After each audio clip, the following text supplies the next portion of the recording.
The reflection today is called Accept Yourself. Every day and every chance. You are who and what you are. You are who and what you are supposed to be. Refusing to accept yourself is the leading cause of suicide, and it is the cause of depression and self-harm.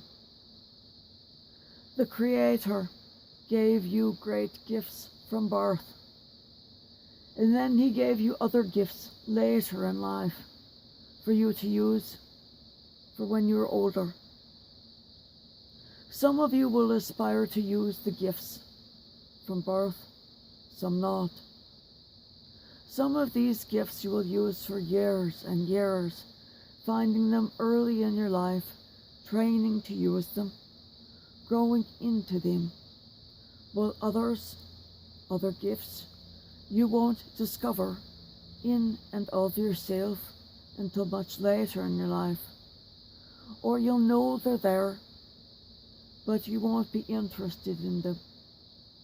Or you just won't find a use for them until 40, maybe 50 years later, and then suddenly you will grow into that skill, or the Lord will give you another skill, which together, the comparable skills or the skills working together will be such a great power that suddenly you will have a new view of life, never before available to you.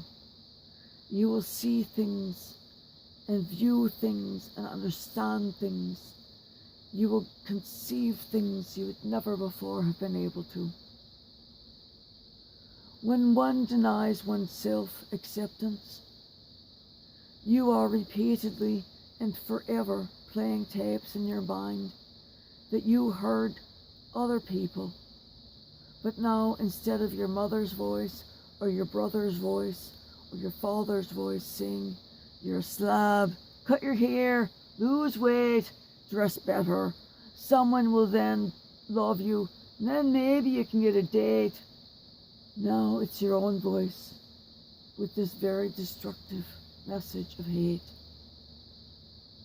Similarly, other voices with other messages that we take over are equally destructive of the ego, of the will to live, of the interest in companionship, and in the desire of seeing tomorrow. It even affects our ability to get a job and hold a job. You must accept yourself as you are, but you must see yourself as you are. 1 second.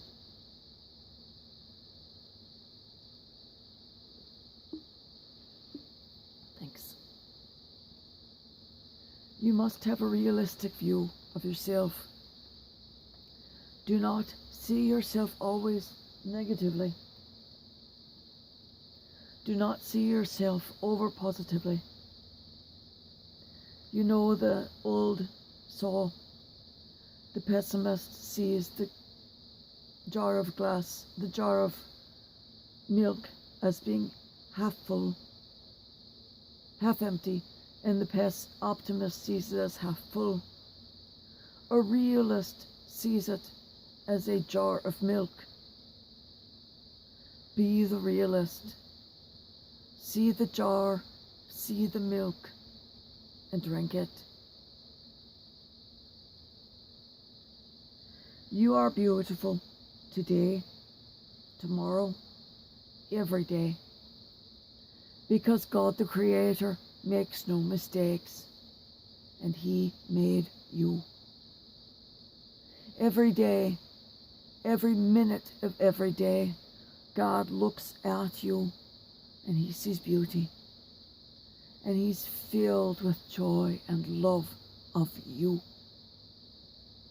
How can He create so much beauty as you and not be filled with love and joy for that creation, that thing that is you? for what you've made of you. You ask him yourself, am I beautiful? And you'll feel him answer.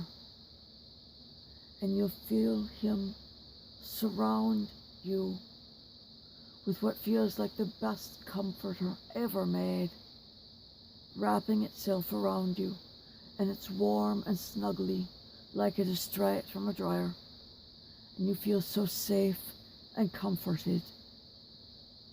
And then you'll feel like you've drank from the absolute best mug of hot chocolate ever made on earth. And it's gluten-free, it has no calories, and it is best ever. There's no dietary issues.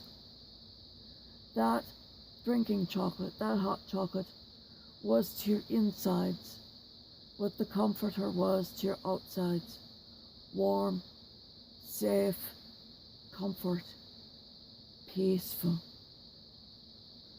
The person or creature providing these feelings loves you deeply, wishes the best for you, wants to always protect you from danger, from harm, from self-harm especially, and wants to protect you from any hurt,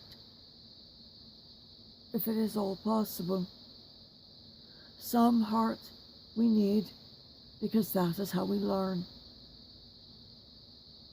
But they want you to not have the unnecessary hurt that we do to ourselves. So that answers the question, am I beautiful? You are perfect just the way you are. And God loves you just the way you are.